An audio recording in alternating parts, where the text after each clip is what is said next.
প্যানক্রিয়াটিস আরেকবার একটু বলি, প্যানক্রিয়াটিস আরেকবার একটু বলি ভাই, দ্রুত বলি, হ্যাঁ। প্যানক্রিয়াটাইটিস কি ইনফ্লামেশন অফ প্যানক্রিয়াস ইজ বুঝি। প্যানক্রিয়াস হলো একমাত্র ইনফ্লামেশন বডি যেটা স্টেরাইল ইনফ্লামেশন বলা হয়। মানে এইখানে প্যানক্রিয়াটাইটিস হতে হলে একদম যে মাইক্রো অর্গানিজমের প্রয়োজন আছে তা কিন্তু না। মাইক্রো অর্গানিজমের ফাংশন ছাড়াও এই প্যানক্রিয়াটাইটিস হতে পারে। তো প্রথমে আসলে acute or chronic inflammation of pancreas with varying degree of pancreatic oedema, fat necrosis or haemorrhage. কিভাবে প্যানক্রিয়াটাইটিসটা হয়? হয় হলো বিশেষ করে প্রোটিওলাইটিক এবং লিপোলাইটিক প্যানক্রিয়াটিক এনজাইম। আমাদের হয় কি, এই যে প্যানক্রিয়াসের প্যানক্রিয়াটিক যে এনজাইম গুলো থাকে, এই এনজাইম গুলো এখান এখান থেকে উৎপন্ন হয়, বের হয়ে এই যে অ্যাম্পুল অফ ব্যাটার, এই যে এটা নাম হলো অ্যাম্পুল অফ ব্যাটার, এই ব্যাটারে হয়ে ডিউটারামে এসে পড়ে। এরপরে যদি খাবার, যে খাবারগুলো আপনার স্টোমাক দিয়ে আসে, এই খাবারগুলি মিশ্রিত হয়ে তারপরে স্পন্ডিলাইটিস লার্জিটিসের দিকে যায়। প্যানক্রিয়াটাইটিস হলে কি হলে হয় কি, এই যে তোমার প্রোটিন ব্রেকডাউনের যে এনজাইম, তারপরে ফ্যাট ব্রেকডাউনের যে এনজাইম গুলা, এইগুলা এই আমাদের ডিউটেরামে কাজ না করে প্যানক্রিয়াসের ভিতরেই অটো ডাইজেশন করে ফেলে। সোজা কথা হলো অটো ডাইজেশন। প্যানক্রিয়াসের ভিতরেই প্যানক্রিয়াসকে এ, এ, ভেঙে ফেলা শুরু, ভেঙে ফেলতে শুরু করে। এটাই হলো মূলত প্যানক্রিয়াটাইটিস। ঠিক আছে। Proteolytic and lipolytic pancreatic enzyme are activated in the pancreas instead of in the duodenum, resulting in tissue damage and autodigestion of pancreas, যেটা বললাম মাত্র। Precipitating factors কি? Alcoholism, biliary tract disease, এই তিনটার মোস্ট ইম্পর্টেন্ট, এই তিনটা। এরপর ছিল ট্রমা হতে পারে, ভাইরাল ইনফেকশন, আলসার, অ্যাবসেস, হ্যাপালিটিস। এগুলো ছিল findings. Pain in mid epigastric or lower left upper quadrant pain with possible radiation to back, flank or substernal area.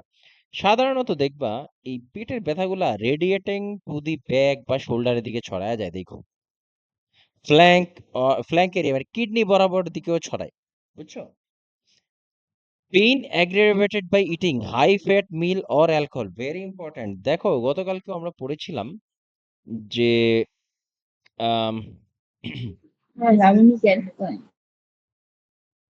কোলিলিথিয়াসিস, মনে আছে? কোলিলিথিয়াসিস যে আম, খাবারের খাবার এই খেলে বাইল বাইল যে রিলিজ হবে, এটা একটা সিগন্যাল দেয়, অ্যাম্পুল অফ ব্যাটারের এখান থেকে একটা সিগন্যাল পাঠায় খাবার, যে আসতেছি আমরা, যে বাইল বের করে, এরকম একটা সিগন্যাল পাঠায়। ঠিক একই রকম ভাবে খাবার খেলে, বিশেষ করে ফ্যাট জাতীয় খাবার খেলে বা অ্যালকোহল খেলে, এই প্যানক্রিয়াটিক প্যানক্রিয়াটিক এনজাইম থেকে যে এনজাইমগুলো, প্যানক্রিয়াস থেকে যে এনজাইমগুলো বের হয়, এগুলা তোমার সিগন্যাল পায় এবং বের বের হওয়ার চেষ্টা করলে সে তখন ব্যথাটা বাড়ে। এবং এই জিনিসটা লিখে রাখবে, এটা আমি কোশ্চেনে পাইছিলাম, খুব ইউনিক একটা জিনিস, এটা কোশ্চেন, এটা স্যার বলছিল যে আম, কি বলে, পেনক্রিয়াটাইটিসে তুমি যদি খাবার দেখো না, খাবার দেখলেও নাকি মানে এমন বলা হয় যে খাবারই যাতে না দেখে, খাবারের গন্ধ যাতে না শুক, বুঝছো, এরকম বলে। কারণ হয় কি, দেখো আমরা অনেক সময় অনেক খাবারের ঘ্রাণ পেলে আমাদের ক্ষুধার অনুভব হয়। এই জিনিসগুলোও কিন্তু আমাদের এই প্যানক্রিয়াস, আমাদের এই গলব্লাডার এগুলোকে স্টিমুলেট করে। এই জন্য বলা হয় যে প্যানক্রিয়াটাইটিস হলে খাবারের গন্ধ, খাবার যেন না দেখে, এরকম ভাবে রাখতে বলে। ঠিক আছে। তো বিশেষ করে high fat meal or alcohol খেলে এটা বাড়ে। ডিসপ্নিয়া, শ্যালো রেসপিরেশন হয় ব্যথার কারণে। স্টিয়াটোরিয়া, ভেরি সিম্পল, ওই যে ফ্যাট ব্রেকডাউনের যে এনজাইম কি লাইপেজ, এটা অ্যাবসেন্ট থাকে। Decrease or absent bowel sounds, abdominal tenderness and guarding, মানে পেট শক্ত হয়ে থাকে। Signs of retroperitoneal haemorrhage, retroperitoneal মানে পেটের পিছন দিকে, পজিটিভ টার্নার সাইন এবং গ্রেনেস, sorry, positive Grey Turner spot এবং পজিটিভ কুলেন সাইন দেখা যায়, একটু পরে দেখাচ্ছি, তার নাশক হয়। এই যে এটা এটা একটা শাসন অবশ্য। পজিটিভ কুলেন সাইন হলো আম্বিলিকাসের এদিকে, পেটের সামনের দিকে আম, তোমার আম্বিলিকার আশেপাশে ব্লিডিং স্পট দেখা যায়। আর টার্নার সাইন হলো পিঠের পাশে হেমোরেজ দেখা যায় বা ব্লিডিং এর স্পট দেখা যায়। Very important. টার্নার মানে টার্ন মানে পাশে, পেটের পাশে এরকম কালো মানে ব্লিডিং স্পট দেখা যায়। আর কুলেন সাইন হলো আম্বিলিকাসের সামনে তোমার ব্লিডিং স্পট দেখা যায়। ভেরি ইম্পর্টেন্ট কিন্তু, হ্যাঁ। এবং আরেকটা জিনিস বলে দেই, এই প্যানক্রিয়াটাইটিসে যদি এই দুইটা সাইন থাকে কখনো কারো, কুলিন সাইন এবং টার্নার সাইন, বোথ দুটার একটা অথবা দুইটাই থাকতে পারে, এটা কোনো ব্যাপার না। যদি পাওয়া যায় তাহলে পেশেন্টে এই দুইটা সাইন দ্বারা পুয়ার প্রগনোসিস ইন্ডিকেট করে পেশেন্টের আর মানে এই কন্ডিশনে পেশেন্ট আসলে ভালো না হওয়ার চান্স বেশি থাকে। এই দুইটা সাইন পুয়ার প্রগনোসিস ইন্ডিকেট করে, হ্যাঁ, সাইন্স অফ পুয়ার প্রগনোসিস, ডিজিজটা খুব বাজে কন্ডিশনে আছে, এটা ইন্ডিকেট করে, হ্যাঁ। মাথায় রাখতে হবে কন্ডিশনে পাওয়া গেছে। হাইপোক্যালসিমিয়া হবে আমরা অলরেডি জানি। Hypocalcemia Trojer sign, Shobstack sign. Calcium may be deposited in area of fat necrosis. Undigested intestinal fat traps calcium in feces. তাহলে আমরা হাইপোক্যালসিমিয়া কি ধরনের সাইন পাই? একটা Shobstack sign আর একটা হলো Trojer sign। Shobstack sign মনে আছে দেখি? ইয়ে বলো তো সাদিয়া, Shobstack sign কি? What is Shobstack sign? Tauqir পারবা? হ্যাঁ, ওই যে গালের মাসুল ইয়ে করে, টুইচিং করে, হ্যাঁ। C for ব্লিঙ্কিং Shobstock, করে। হ্যাঁ, ব্লিঙ্কিং করে, রাইট। সি ফর শর্টস্টপ, মানে চিক মাসেল টুইচিং করে, মানে কাঁপে, টোকাতে ট্যাপ করলে কাঁপে। আর ট্রেমর। হ্যাঁ, ট্রেমর, ট্রেমর কাইন্ড অফ আর কি, ট্রেমরের মতোই, মানে কাঁপে বা ট্যাপ করলে ব্লিঙ্কিং করে আর কি, হ্যাঁ। আর T for Trousseau sign, Trousseau sign হলো বিপি কাফ দিয়ে রাখলে হাতের ওই যে রিস্ট বাঁকায় যায়, এটা হলো ট্রেজার সাইন। এটা হলো কি হাইপোক্যালসিমিয়া থাকলে এটা হয়, হ্যাঁ। এরপর আসলে ডায়াগনোসিস, ডায়াগনোসিস কি সিরাম অ্যামাইলেজ এন্ড লাইপেজ বেড়ে যাবে, simple increase blood sugar, urine increase urinary amylase etcetera. Medical management narcotic analgesic like hydromorphone বা ফেন্টানিল। আচ্ছা, সিরাম অ্যামাইলেজ বা লাইপেজ, এর ভিতরে লাইপেজটা কিন্তু বেশি ইম্পর্টেন্ট, হ্যাঁ। এই তারা কোনো স্লাইড বাকি রাখছি কিনা বলি।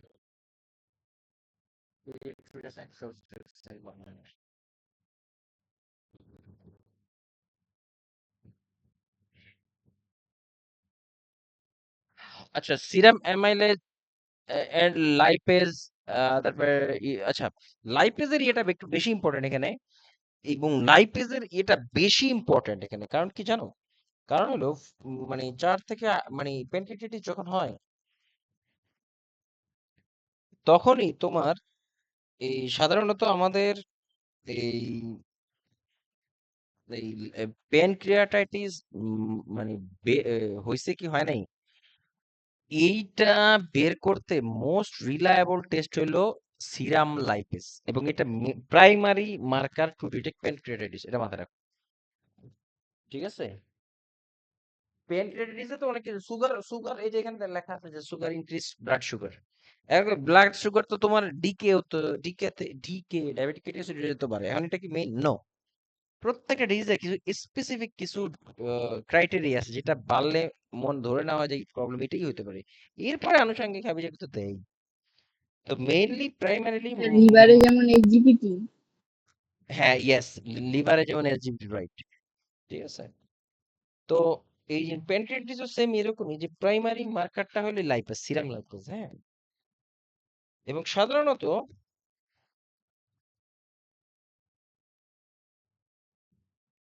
এই প্যানক্রিয়াটাইটিস হইলে এই সিরাম লাইপেজ প্রায় 4 থেকে 8 ঘন্টার মধ্যে এটা বেড়ে যায়, এবং এটা প্রায় 8 থেকে 14 ঘন্টা পর্যন্ত রিমেইন হাই থাকে, হাই থাকে।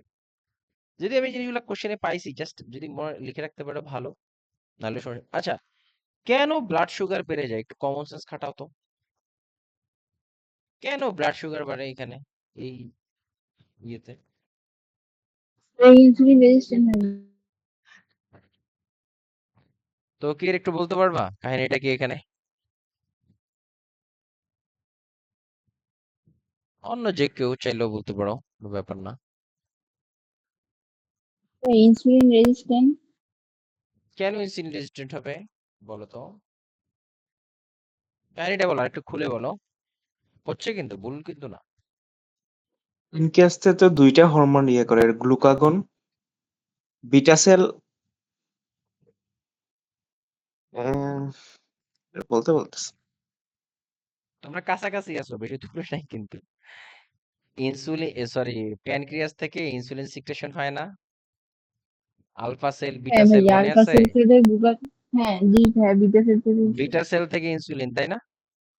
এখন জি প্যানক্রিয়াস ভাই আলফা সেল থেকে গ্লুকাগন। নিজেই তো সে দুর্বল, সে ব্লাড সুগার কি নিয়ন্ত্রণ করতে পারবে? এই কারণে সে ইনসুলিন সিক্রেশন আমি করতে পারতেছে না, সিম্পলি ব্লাড সুগার বেড়ে যাবে। এভাবে মিলাই মিলাই পড়তে হবে, হ্যাঁ। এগুলো আসলে medical management. Narcotic analgesics, hydromorphone বা ফেন্টানিল ব্যবহার করা যেতে পারে। Smooth muscle relaxant which help to relieve pain like nitroglycerin, মানে এটি স্মুথ রিল্যাক্সেন্ট। তারপর হলো আইসোসুপ্রিন, ভ্যাসোডাইলেটর, তার পেপাভেরিন, এসব smooth muscle relaxant. Anticholinergics like atropine বা প্রোপানথ্রিন ব্রোমাইড। এটা কি করে? এরা মানে প্যানক্রিয়াসের যে স্টিমুলেশন না, বা প্যানক্রিয়াটিক যে স্টিমুলেশন, এটা একটু কমায় দেয়। তারপর অ্যান্টাসিড, এটা অ্যাসিড সিক্রেশন কমায় দেয়। অ্যান্টিহিস্টামিন, এটা অ্যান্টিকোলিন যেগুলো। তারপরে ক্যালসিয়াম গ্লুকোনেট, এটা হলো ওই ক্যালসিয়ামের যে ঘাটতি দেখা দেয় বডিতে, সেটা ফিল আপ করার চেষ্টা করে। এবারে শুরু নার্সিং ম্যানেজমেন্ট, ভেরি ইম্পর্টেন্ট। যে কথা এই জায়গায় বলতে হতো, আগে বলে দিয়েছিলাম। নাথিং পার ওরাল, শুধুমাত্র খাবার না, মুখে খাবার না, খাবার অথবা এর গন্ধ যেন প্যানক্রিয়াটাইটিস পেশেন্টের তোমার আশেপাশে না হয়, গন্ধ যাতে না পায়। কারণ ওই এরা প্যানক্রিয়াটিক স্টিমুলেশন করে, হ্যাঁ। এবং এটা এটা আমি একটা সরাসরি স্যারও বলছে, কোশ্চেনও পাইছি আমি এটা, যে শুধুমাত্র খাবার না, খাবারের গন্ধ, খাবারের কোনো আশেপাশেও যেন এটা না থাকে, তাহলে ব্যথাটা আবার বাড়বে। এবং প্যানক্রিয়াটাইটিসের ব্যথা সিরিয়াস লেভেলের ব্যথা আমার চাচার হয়েছিল। Acid patient to position of comfort like fetal or knee chest position, teach relaxation technique and provide a quiet restful environment. When tolerated, resist high carbohydrate, high protein, low fat diet, small frequent feeding, avoid caffeine products. Small report signs of chronic pancreatitis like weight loss, jaundice, steatoria, signs of diabetes, etc. খুবই বাজে actually, আমার চাচা 15 দিন ঘুমাইছিল। দেখো, pancreatitis হলে কি কি complication হতে পারে? হাইপোভোলিমিয়া হতে পারে, শক হতে পারে, hypocalcaemia, acute respiratory distress syndrome, তারপরে হেপাটাইটিস, হাইপারগ্লাইসেমিয়া, তো বুঝে absent possible sepsis etcetera. Hypovolemia and shock with pancreatitis কেন হয়? Due to release of bradykinin and vascular substance. Hypocalcemia with pancreatitis. Calcium may be deposited in the areas of fat necrosis. এই যে serum amylase বা lipase with pancreatitis and cholecystitis, serum lipase খুবই commonly পারে। তারপরে for pancreatitis lipase is more specific, যেটা একটু আগে বললাম। For pancreatitis lipase is more specific.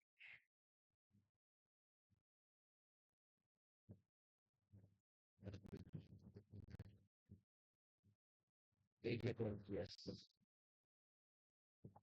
কিছু সাপ আছে না, সাপের লেজের ওইখানে এরকম ঝুনঝুনি থাকে না, মানে এরকম না, দেখ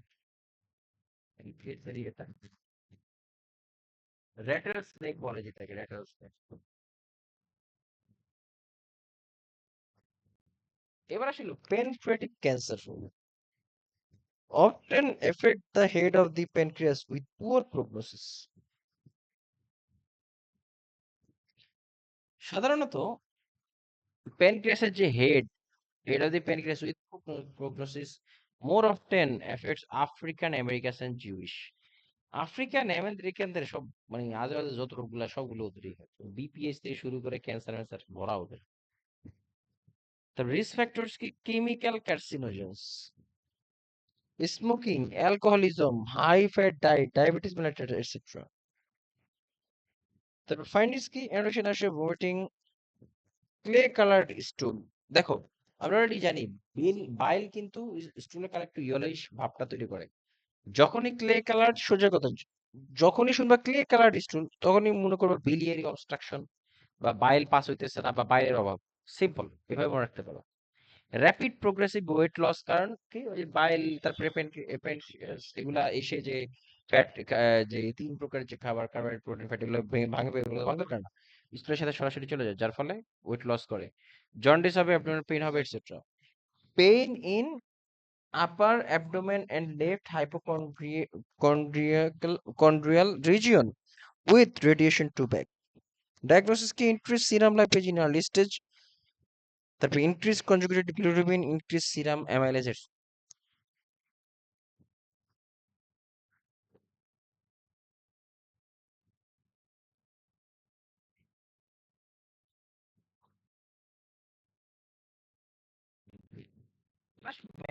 ম্যানেজমেন্ট হিসেবে মোটামুটি সব জায়গায় কিন্তু আমরা রেডিয়েশন এবং কেমোথেরাপি পাই, এটা আমরা ভবিষ্যতে পড়বো, এখন না। এবং কেমো ক্যান্সারের উপর আলাদা টপিক আছে, এটা খুব ডিপলি পড়ানো হয় এখানে। সার্জারি কি হুইপলস প্রসিডিউর বা ডিউডেনেক্টমি, resection of proximal pancreas adjoining duodenum, distal portion of stomach and distal segment of common biliary duct. Drug management following surgery, pancreatic enzymes, bile salts, insulin or oral hypoglycemic agents. Nursing manner similar to pancreatitis. Pancreatic ইয়েতে ক্যান্সারে কম পাইছি, but হালকা একবার পড়লে মোটামুটি একটা idea তৈরি হবে। প্যানক্রিয়াটাইটিস যদি বুঝতে পারো, এই এটাও বুঝতে পারবো, মানে প্যানক্রিয়াটিক ক্যান্সার এগুলা আহামরি কঠিন কিছু হবে না। জাস্ট একটু দেখো, প্যানক্রিয়াটো ডিউডেনেক্টমি যেটা, সেটা হলো প্যানক্রিয়াস এবং ডিউডেনাম দুটোই কেটে ফেলা হয়। কারণ কি, এটা হলো মানে হেড, প্যানক্রিয়াসের এই যে ইয়ে হলো, এটা কেটে মানে অনেক মোটামুটি স্মল ইন্টেস্টাইন পুরোটাই কাটা যায়। তো স্মল এরপরে স্মল ইন্টেস্টাইন শেষের অংশের সাথে প্যানক্রিয়াসকে অ্যাড করে দেওয়া হয়, অ্যানাস্টোমোসিস করে দেওয়া হয়, এই আর কি কাহিনী।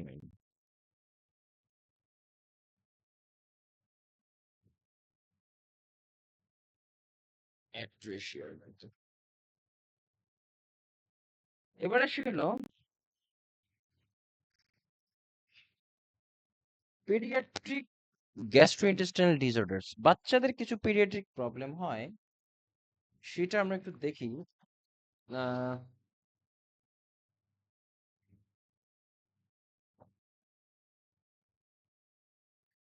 আচ্ছা দেখো, পেডিয়াট্রিক যে প্রবলেমগুলো আমরা এখন পড়বো, এটা বেশিরভাগই তোমার কনজেনিটাল। তো প্রথমে দেখি যে কি কি আছে। Altered connection between trachea, oesophagus and stomach, এটাকে বলা হয় এখন কথা হলো যে এখানে কিছু আমরা পড়বো যে অ্যাট্রেশিয়া, ফিস্টুলাটা আমরা অলরেডি জানি, পড়ছি, বাট অ্যাট্রেশিয়া মানে কি? অ্যাট্রেশিয়া মানে হলো যে তোমার ওপেনিং নাই। মানে এই যে দেখো, আমরা এই ছবিটা দেখি, দেখো, এটা হলো নর্মাল, হ্যাঁ, এটা হলো এসোফেগাস, নিচেটা হলো স্টোমাক, এরপরে ডিউডেনাম, মানে স্মল ইন্টেস্টাইন, এরপরে আবার এটার সাথে লাগে থাকে হলো লার্জ ইন্টেস্টাইন, এরপরে অ্যানাল ক্যানাল হয়ে বের হয়ে যায়, এইভাবে সিস্টেম। আর এটা হলো ট্রাকিয়া। কোনো কারণে যদি তোমার এমন হয় যে এই যে তোমার মানে কি বলে, মুখ, মানে খাদ্য গহর, আই মিন কি বলে, মাউথ, তারপরে এসোফেগাস, তারপরে তোমার এইটা পুরোটা এসোফেগাস, তারপরে হলো স্টোমাক। দেখো এইখানে এসে কিন্তু এসোফেগাস নাই হয়ে গেছে, এখানে এসে বন্ধ হয়ে গেছে। এই কি হয়েছে, স্টোমাকের অংশটা লেগে গেছে ট্র্যাকিয়াতে। এটাকেই বলা হয় এলো এসোফেজিয়াল অ্যাট্রেসিয়া। অ্যাট্রেসিয়া মানে হলো যে নো ওপেনিং। অ্যাট্রেসিয়া মানে নো ওপেনিং বুঝায় আর কি, কোনো ওপেনিং নাই। দেখো এই যে এখানে যে ইসোফেগাসটা আছে, এটা লাগবে হলো স্টোমাকের সাথে না, কিন্তু এটা এখানে যে বন্ধ হয়ে গেছে। কিন্তু এই স্টোমাকের এই খাদ্যনালী, এটা লেগে আছে আবার শ্বাসনালীর সাথে, এটাকেই বলা হয় অ্যাট্রেসিয়া। বিভিন্ন টাইপের অ্যাট্রেসিয়া আছে, যেমন তোমার অ্যাট্রেসিয়া উইথ ডাবল ফিস্টুলা, মানে এসোফেগাসও লাগছে ট্রাকিয়ার সাথে, আবার স্টোমাকের আপার এন্ডও লাগছে ট্রাকিয়ার সাথে। এবার এটা আবার আরেক প্রকার, যে তোমার স্টোমাকের ইয়ে নাই, এই কি বলে, এসোফেগাস লাগছে ট্রাকিয়াতে, আবার ট্রাকিয়া আলাদা, এসোফেগাস আলাদা, তারপরে তোমার স্টোমাক আলাদা হয়ে আছে। আবার এসোফেগাস আর স্টোমাক ঠিক আছে, কিন্তু ট্রাকিয়ার একটা অংশ আবার এসোফেগাসের সাথে অ্যাড হয়েছে। বিভিন্ন টাইপের অ্যাট্রেসিয়া থাকে, হ্যাঁ। এটা একটা কনজেনিটাল প্রবলেম, সেটা আমরা দেখব। তো প্রথমে আসলো এসোফেজিয়াল অ্যাট্রেসিয়া। এর মানে কি? এর মানে হলো যে এসোফেজিয়াল টিউবের কোনো ওপেনিং নাই।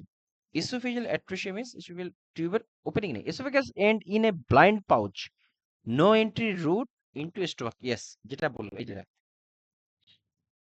এই যে এসোফেগাসটা, এই এসোফেগাসটা এটার সাথে এসে মিলতে পারেন, এর কোনো ওপেনিং নেই, ঠিক আছে? এটা হলো esophageal atresia। এরপর ট্রাকিয়াল esophageal fistula, মানে abdominal connection between esophagus and trachea। ট্রাকিয়ার সাথে তোমার এসোফেগাসের একটা কানেকশন, এটাকে বলে ট্রাকিয়াল esophageal fistula। এরপর আসে হলো esophageal atresia বা tracheoesophageal fistula, combination of both defects।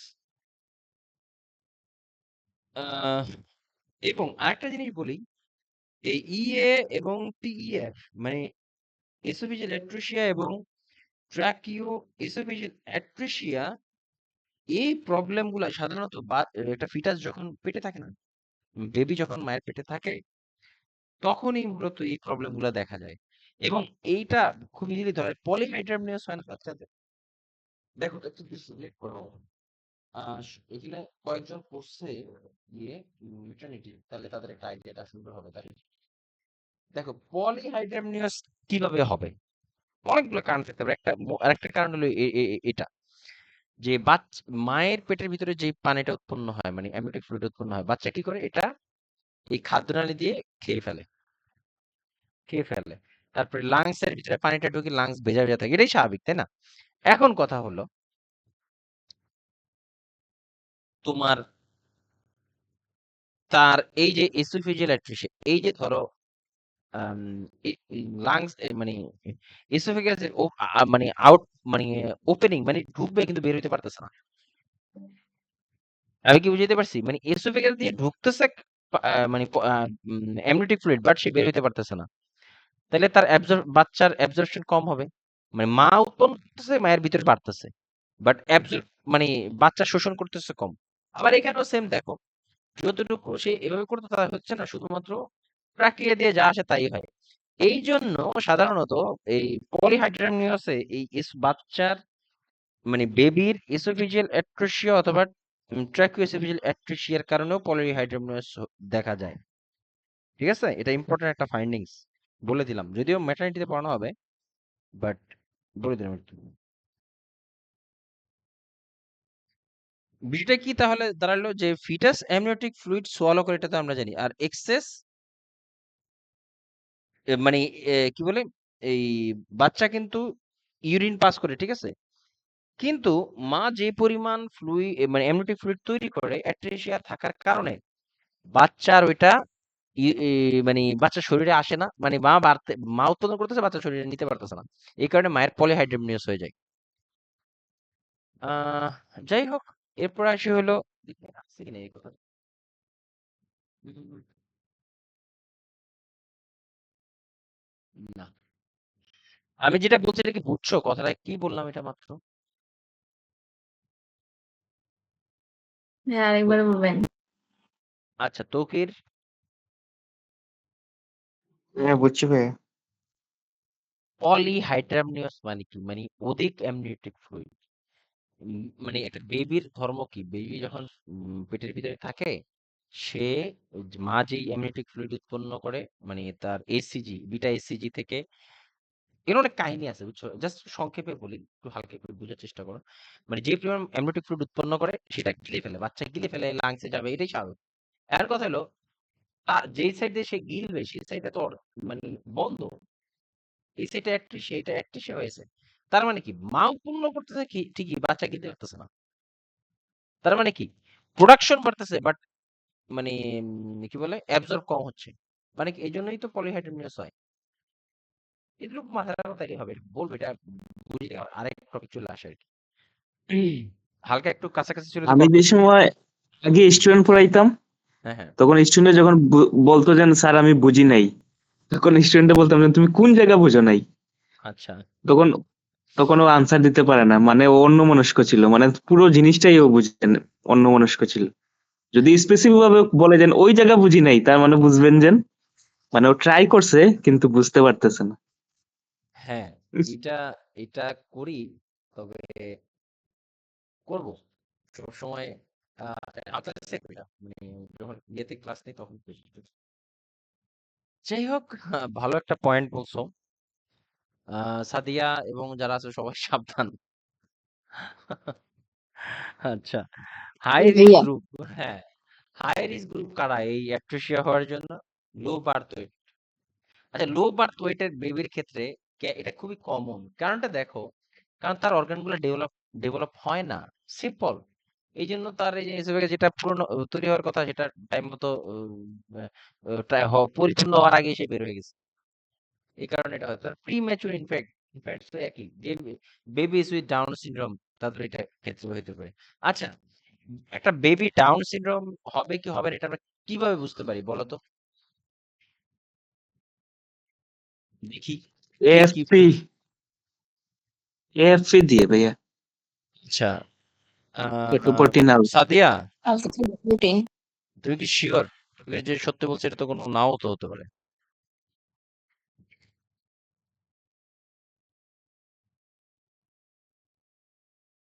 হ্যাঁ অবশ্যই ভাইয়া শিওর, আপনি এএফপি। হ্যাঁ, বলছিলেন। এটা ইম্পর্টেন্ট কিন্তু। হ্যাঁ, এটা আসে কোশ্চেন, এটা রিয়েল অ্যান্সার।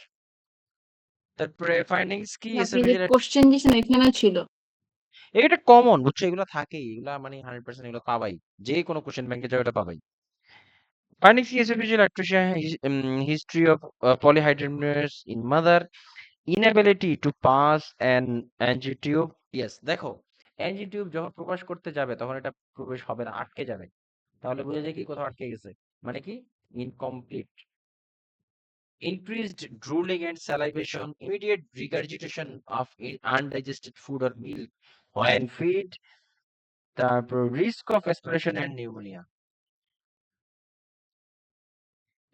তারপর আসলো tracheoesophageal fistula, normal swallowing but some food or mucus cross the fistula causing choking and aspiration। Yes, দেখো, মানে খাচ্ছে এটা না, এখানে দেখো, tracheo- এই যে এটা, খাবার খাইছে, কিছু খাবার তোমার লাংসে চলে যায়, কিছু খাবার আবার অ্যাবডোমেনেও আসে। এটাই হলো ট্রাকিও ইসোফেজিয়াল অ্যাট্রেসিয়া, এবং এটা চোকিং এর মানে দম বন্ধ হয়ে আসে এরকম মনে হয়। হ্যাঁ, distended abdomen from inhaled air causing fistula into stomach, esophageal atresia with TEF, combination of both EA and TEF depending on the level of the defect। Diagnosis কি? আল্ট্রাসাউন্ড এবং ব্যারিয়াম স্লো এগুলা। মেডিকেল ম্যানেজমেন্ট অ্যান্টিবায়োটিক্স, তবে এগুলো দিয়ে এসে লাভ হয় না, main কথা সার্জারি করতে হয়।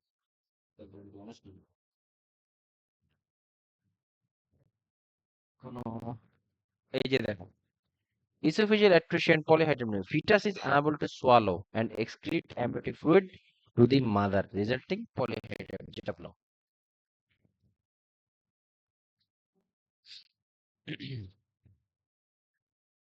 Surgical management palliative procedure, long time ধরে করে যেতে হয়, বুঝছো?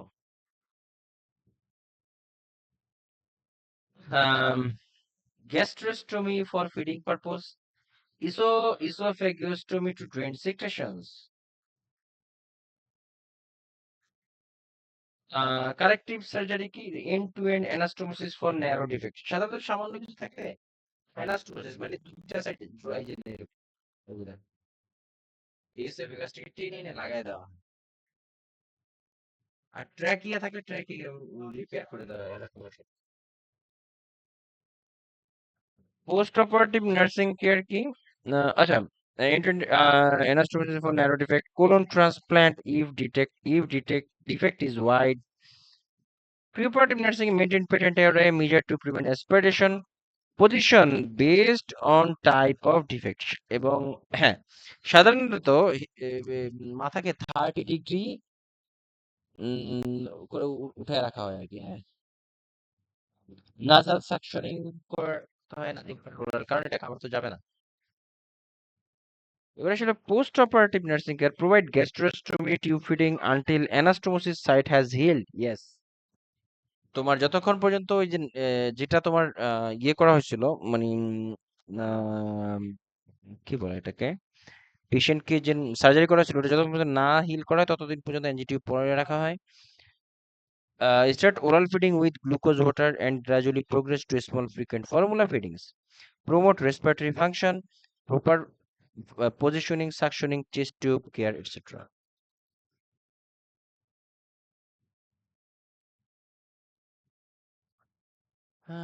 এছাড়া আপাতত এখানে বলার মতো তেমন কিছু না। আর আমরা কিন্তু অলরেডি জানি, হ্যাঁ, এই অ্যানাস্টোসি কিন্তু লিক হওয়ার চান্স থাকে।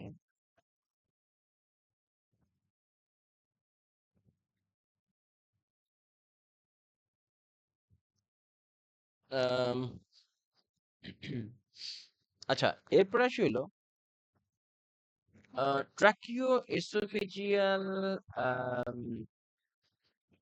ফিস্টুলার কিছু 3টা ক্লিনিক্যাল সাইন আছে, হ্যাঁ, ইম্পর্টেন্ট ক্লিনিক্যাল সাইন। সেটা হলো, দেখো, ট্রাকিও এসোফেজিয়াল ফিস্টুলা, আমরা এসোফেগাস দিয়ে খাবার খাই, ট্রাকিয়া দিয়ে শ্বাস প্রশ্বাস নেই।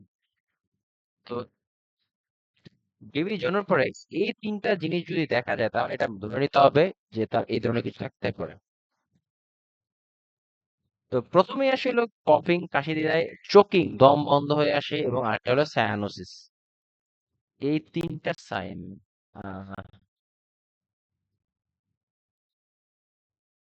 আচ্ছা, এবার আসলে গ্যাস্ট্রোএসোফেজিয়াল রিফ্লেক্স ডিজিজ, যা জিইআরডি, বাচ্চাদের ক্ষেত্রে অনেক সময় হয়। ওই- এটা বাচ্চাদের ক্ষেত্রে কমন। এবং এবং আমরা আরেকটা জিনিস জেনে নেই যে বাচ্চাদের আম, মানে বাচ্চাদের স্টোমাক কিন্তু 1 থেকে 2 আউন্স, হ্যাঁ। 1 আউন্স সমান সমান কত জানো?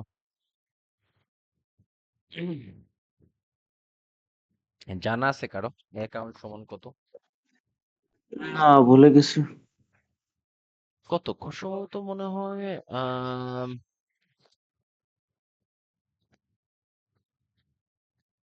দাঁড়াও, 1 আউন্স সমান, আমার নিজেরও তো মনে নেই, আমি তো বলি। যাই হোক, লিখে রাখতে পারো, বাচ্চাদের স্টোমাক ক্যাপাসিটি হলো 1 থেকে 2 আউন্স। এটা আউন্সেই পড়ছে, ওই আউন্সেরটাই মনে আছে। Ah reversal of flow of stomach contents into lower portion of oesophagus. Yes, মানে মানে ইসোফেগাসের নিচের থেকে এই খাবারটাকে এটা নিচের থেকে আবার রিটার্ন করে।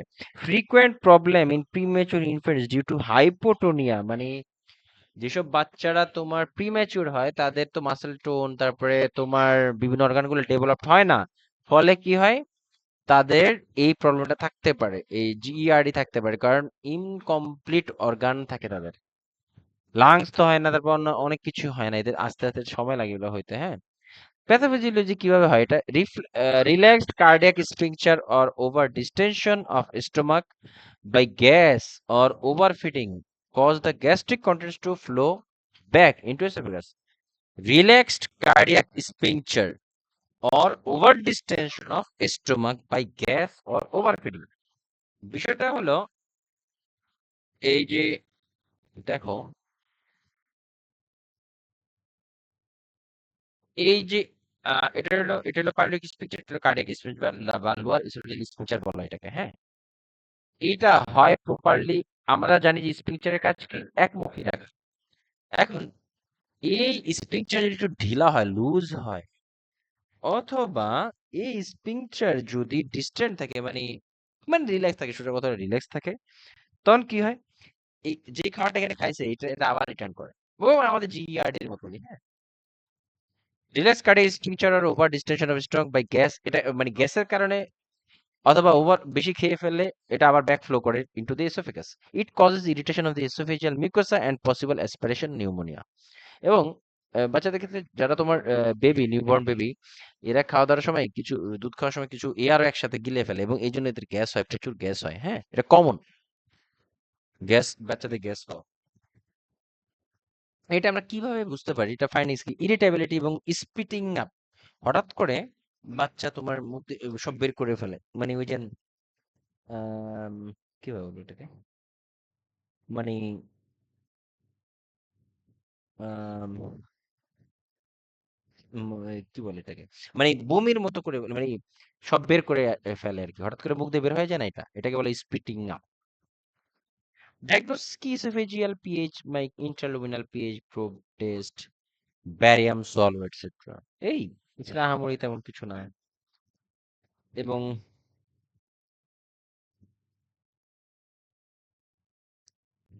ম্যানেজমেন্ট কি, in majority of cases the condition resolved by itself as the infant grows, rarely need advanced intervention such as surgery। সব ঠিক আছে, আসলে ঠিক হয়ে যায়।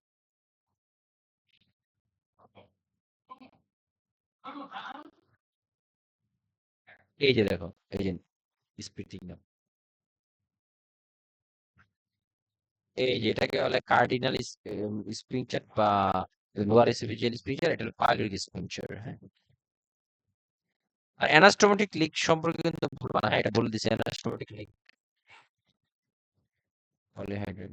এই যে দেখো, পলিহাইড্রেটের কজ একটু আগে যেটা বললাম, oesophageal atresia, multiple gestational diabetes, এগুলো আমরা ভবিষ্যতে পড়বো আর কি।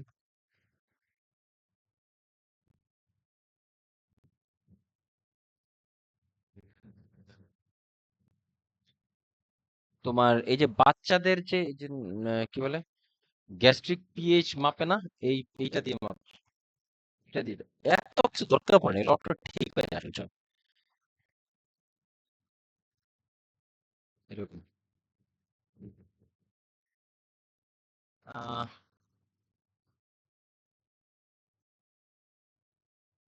নার্সিং এর কি small frequent feeding with অ্যাডিকুয়েন্ট burping, মানে এই জন্য এই জিআরডি, গ্যাস্ট্রোইসোফেজিয়াল রিফ্লুক্স যাতে না হয় বাচ্চাদের, এই জন্য খাওয়ার পরে তোর বাচ্চাদের টামি টাইম মানে পেট, মানে প্রন প্রন পজিশনে রাখতে হয়, তাহলে বাচ্চাদের ওই যে গ্যাসটা গেছে এটা বের হয়ে আসে মুখ দিয়ে অটোমেটিকলি।